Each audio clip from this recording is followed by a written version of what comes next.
మేము 12 సీట్లు పక్కాగా గెలుస్తున్నామని కాంగ్రెస్ పార్టీ ఏ ఏ సీట్లు గెలవబోతున్నామో కూడా ప్రకటించింది.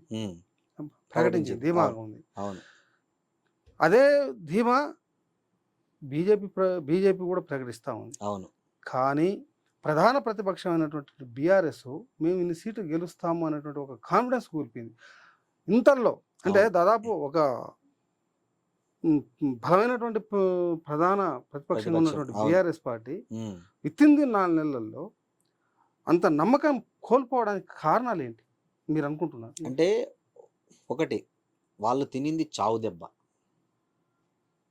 వాళ్ళు ఏమనుకున్నారంటే మేము విపరీతమైన సంక్షేమ పథకాలు అమలు చేస్తున్నాం, చేశాము, అభివృద్ధి చేశాము, మమ్మల్ని గెలిపిస్తారని అసెంబ్లీ ఎన్నికల్లో చాలా అతి విశ్వాసంతో ఉన్నారు.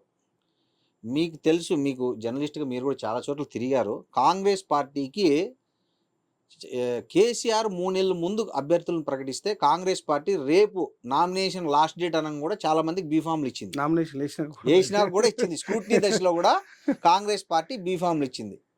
అధికార పార్టీకి పుష్కలంగా డబ్బులు ఉన్నాయి, వాళ్ళు ఖర్చు పెట్టుకున్నారు. ప్రచారం అనండి, ఏదైనానండి. చాలా చోట్ల కాంగ్రెస్ అభ్యర్థులు ఊర్లలోకి పోయి నాకు ఓటేయండి అని అడగని అభ్యర్థులు కూడా చాలా మంది ఉన్నారు. మీరు గమనించారో లేదో. కానీ ఓటర్లు ఏం చేశారు? కాంగ్రెస్కు పట్టం కట్టారు.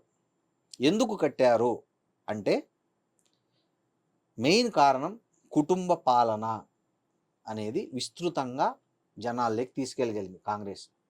రేవంత్ రెడ్డి పిసిసి అధ్యక్షుడు కావడం అనేది కాంగ్రెస్కు ఫస్ట్ కలిసి వచ్చిన అంశం తెలంగాణలో.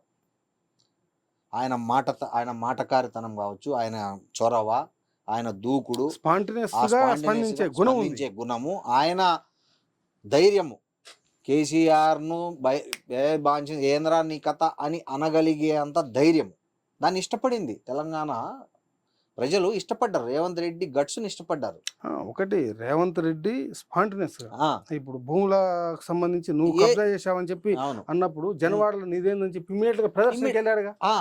అది జనంలో బాగా అట్లా జనాలకు ఏమైపోయిందంటే కాంగ్రెస్ లీడర్షిప్ కు బలమైన నాయకుడు దొరికాడు అనే దాంతో వాళ్ళు ఒక ఒపీనియన్ అనేది మౌల్డ్ అవుతూ వచ్చింది రేవంత్ రెడ్డి పిసిసి అధ్యక్షుడు అయిన తర్వాత.